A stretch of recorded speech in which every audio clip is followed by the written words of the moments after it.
Whatever rocks your socks, whatever spins your top, whatever winds your watch, whatever flips your flop, whatever turns you on, whatever flies your flag, whatever bangs your gong, or whatever swings your bag. Do it often, but do it well, 'cause nobody knows and there's no way to tell when the ride ends.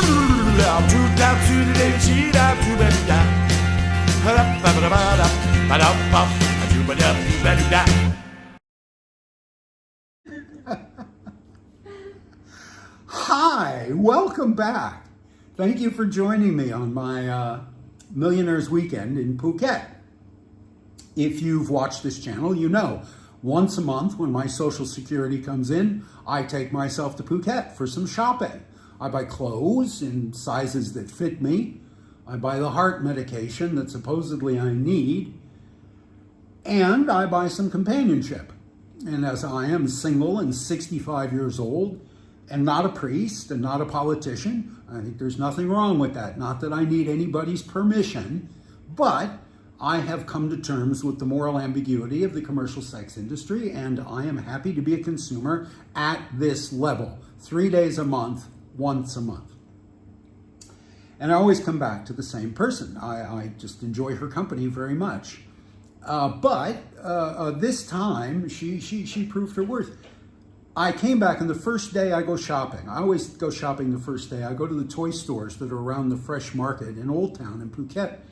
They have one in particular, this beautiful old shop. It's an old shop house, and it's dingy. I don't think any of the lights work inside it. It's dirty, it's filthy, it's crammed to the rafters with broken, unpackaged, dirty, old plastic toys, and they'll sell them for pennies.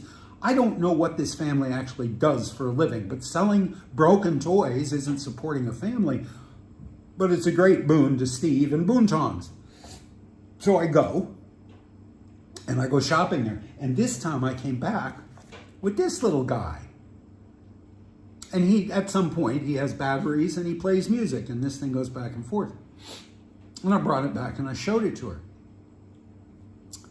She said, "You just bought that for the clothes." She said, "That's for your Chinese shop house set, isn't it?" She knows my oeuvre. She knows my work. And she's exactly right. I bought it for the clothes. This is the old Chinese man, what he's going to wear.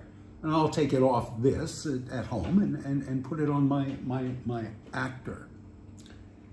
But I just love that. It is a transactional relationship. But all relationships in Asia are transactional. And yeah, she wouldn't be here with me if I wasn't paying for it. But she's wonderful, and she knows me. Rujai, she knows me. So here I am. It's day 2 of my 3 days. Tomorrow I'll get on the bus and go back to Thailand and quit smoking again and quit drinking sugary drinks. I don't know if I've mentioned it, but I quit smoking for 27 days. And I was able to do it with the promise that I would be able to come to Phuket and for 3 days have my Millionaire's weekend and drink sugary sodas and smoke cigarettes. So in 48 hours, I've had about 12 cans of Fanta Dang and 4 packs of LM Dang. 40 cigarettes in 48 hours. Yeah, I was sleeping half that time. So that's one every half hour. But I will quit as soon as I get on that bus tomorrow and go back home. I will quit. I wanted to bring up something real quick. And I brought this up on Grumpy Old Men, but I'm going to bring it up here first. I had this interaction with a vlogger this week, a guy from Phuket, and he vlogs, and Farang guy. And he vlogs, and he posted a vlog that said he had lived in Thai Muang for 2 months. And he's explaining Thai Muang to people who've never heard of it, and he got it all wrong. He talked about shooting pool and meeting nice, genuine girls in the pool hall, girls you don't meet on Phuket. Up there in Thai Muang, the girls are sweet. Dude, there's none of that in Thai Muang. There's no pool. There's no snooker. There's none of that. And there's no commercial sex industry for Farang. There's a couple of karaoke joints for the Thai people. But you're a lone Farang, you walk into a karaoke joint in the boonies, especially like this guy who speaks very little, if any, Thai. You walk in there, you're just going to make everybody uncomfortable and nervous and frightened. Some of the girls are frightened of white guys. And you're not going to get anything. You go in there with a group of Thai guys and you might, enjoy your evening. But that's what we have here, and I don't go there. Nobody in Thai Muang goes there. No Thai guy will go where he lives. Because if he breaks his wife's face that way, she will feed the ducks. And nobody wants his wife to feed the ducks, believe me. And so they, the boys in Thai Muang go to Koh Kloi, and the boys in Koh Kloi come to Thai Muang. So nobody in town goes to these two karaoke joints. And other than that, we have no commercial sex industry. There's no bars, period, whether they have girls or not. You can buy liquor in the 7-Eleven, you can buy Lao Khao almost anywhere. But there's no bars, there's no discos, there's no go-go, there's none of that. And this guy's talking about it like it's there, like this is some undiscovered gem of South Thailand that's got all the things you like, but it's dirt cheap. Well, it is dirt cheap. It doesn't have any of that. It's got everything Steve likes. As I've said before, Turtle Beach is my Turtle Beach. Your Turtle Beach is out there. You can find it, and I encourage you to go look for it. This is mine. I'm very happy there. You probably would not be, unless you like spending hours a day making turtles out of paper mache, or combing the beach for old cigarette lighters, or just reading a book, or smoking broccoli, or doing all of those things at once. You won't like it there. Come visit. You'll see. And in that vein, so I lashed out at this guy in the comment section. That's my MO. I'm very rude. I'm very rude in person. I'm very rude online. And we had a couple back and forth where I told him, you got it all wrong, dude. You're doing a bad thing. You're telling people stuff that's not true. And after 2 exchanges, I came back an hour later and I looked at it and I thought, geez, Steve, there's no reason to be a bitch in the comment section, which is how Turtle Beach is mellowing me. 15 months ago, I would have just kept being a bitch over and over and over, 15, 20 exchanges, all the way down the line, until the guy just blocks me. That was my old MO. Now, I'm a little more mellow. So I deleted that, and I put a new comment on there, and I said, dude, come to Turtle Beach again. Let me put you up in our beautiful boutique hotel for one night. Let me spend one day with me going around to the things that are here, the hot springs, the temple on the beach, the Chinese temple, the meditation center where you can feed enormous 6-foot-long carp, and that's about it. And walk on the beach with me and pick up lighters, because that's what's here. That if you want to make a video about Thai Muang, that's what's here. And very graciously, this guy wrote back and said, okay, sure, thank you. Sometime I'll come up there again. I want to open that invitation to any vlogger at all. Anybody out there, if you want to come to Turtle Beach, to Thai Muang, and make a video about Thai Muang, I encourage you to do that. But contact me, come, let me be your host. I'll pay for a night, like I said, in that beautiful little boutique hotel. I'll pay for a night. I'll take you around. I'll buy your meals. I'll show you what there is in Thai Muang so you get it right. All right? Anybody, any vlogger out there. And, come on, don't just come and say, yeah, I got a YouTube. I comment on YouTube, so I have a channel. If you're not actually making content, you can come anyway. Come visit and I'll show you around. But if you're a vlogger particularly and you're going to vlog about Thai Muang, about Turtle Beach, come and let me be your guide, okay? Just that. Listen, let me tell you a story. Apropos of nothing. So I used to be a journalist on Phuket, 30 years ago, journalist. I was a columnist, but I sold stories to in-flight magazines and various syndicates, weekend travel supplement syndicates around the country, around the world. And you'd get a junket. One of the few nice things about the being employed as a journalist is you get to take junkets. You get to go someplace nice on somebody else's nickel. So I was invited to go write about the spa movement on Koh Samui. This was so long ago that there were 3 spas on Koh Samui, but they were doing the whole thing, Reiki massage and coffee enemas and the whole schmutz, seaweed shampoo, whatever the hell. So some magazine, I don't even remember who, said, Steve, we'll pay for you to go there, Koh Samui, and write about it. And go to these spas, we'll pay for you to go take treatments at these spas. I said, great. Now, typically, you're allowed a joiner. You're allowed to take a +1. The magazine will usually pay for a +1. Usually your camera assistant. So I would invite young ladies of my acquaintance to go with me on these junkets. And I invited this young woman named Sai, which means sand, to go with me. And she didn't want to go. I couldn't figure out why, because it's a free weekend. And I, would pay her for her time. And she knew me. We had been together a few times in Kata Beach. And she didn't want to come. And I couldn't figure out why. And finally, at the last minute, she said, yeah, okay, I'll come. So we go to Koh Samui, and we have a great time. And she's wonderful fun. She's wonderful company. Beautiful, beautiful young woman. And nighttime comes, and we go to sleep. And in the middle of the night, she wakes up. And she's shouting, Yana, Yana, Yana. Don't, okay? Don't, okay? Yana. And she wakes up all in a sweat and frantic and terrified. It's like 1 in the morning, midnight, 1 in the morning. I said, what's wrong? What's the matter? What's the matter? Penalay, penalay dyan. Nothing. May penalay. So I went back to sleep. I don't think she slept. And the second night, she had to sleep. She was dirt tired. The second day, she was like moping around. She was beat. She hadn't had enough sleep.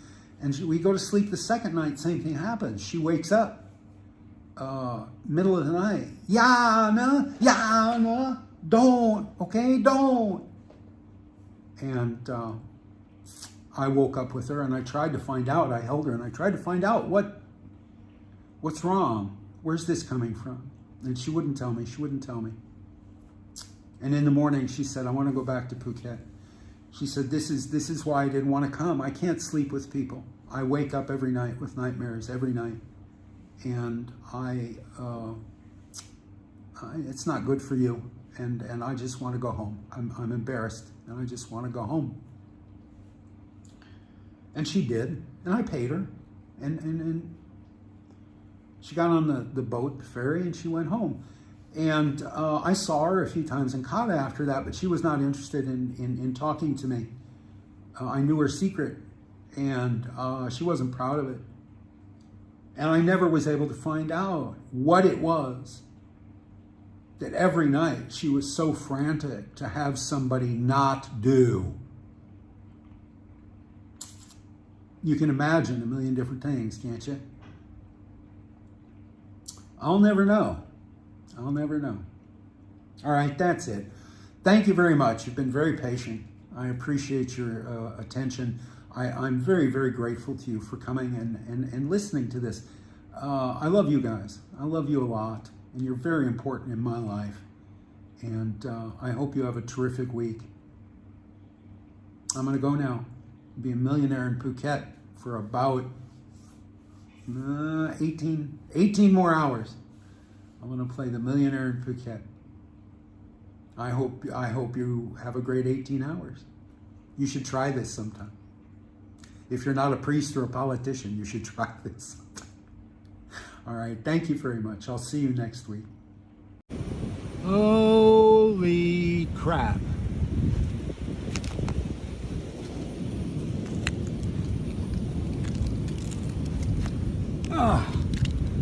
I am so sick and tired of cleaning lighters. But now that I've started, I can't stop picking them up.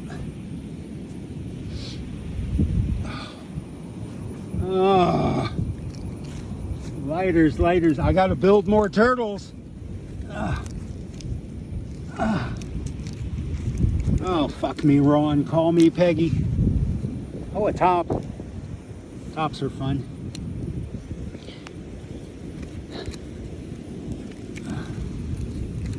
Oh. Yeah. So this is Steve's retirement.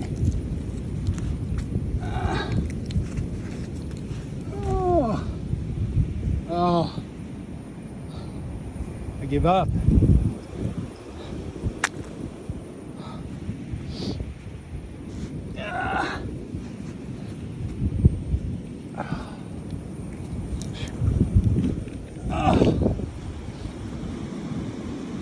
No.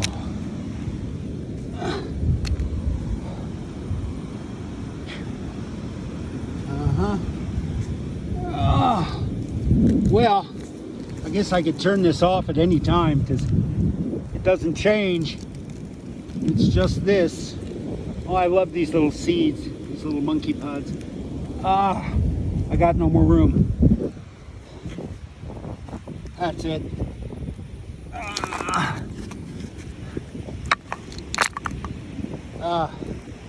That's like 5 feet of beach.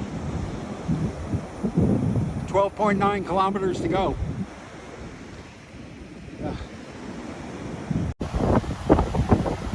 Well, some days the sunset on Turtle Beach is better than other days.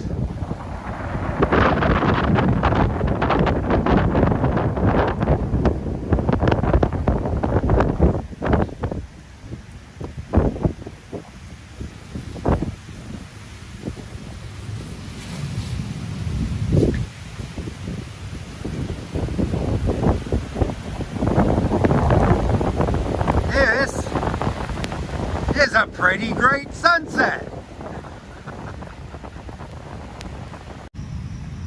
Live on the beach, they said. You'll love it. So last night, the wind blew the shingles off my roof and threw them in the neighbor's yard. Now I got to get that fixed. That is over the house, not over the porch. And next time it rains, which will be in the next 5 minutes, that will come right in the house.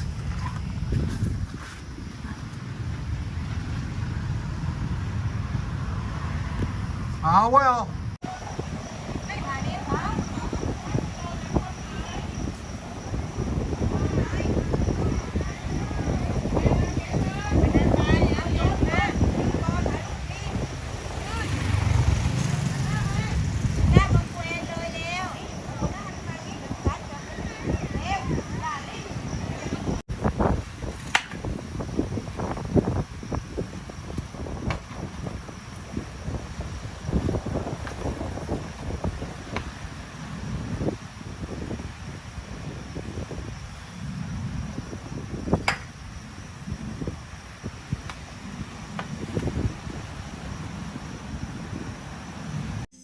Whatever shaves your sheep, whatever bakes your lamb, whatever digs your peat, whatever smokes your ham, whatever blows your nose, whatever chews your bone, whatever squirts your hose, whatever sings your song.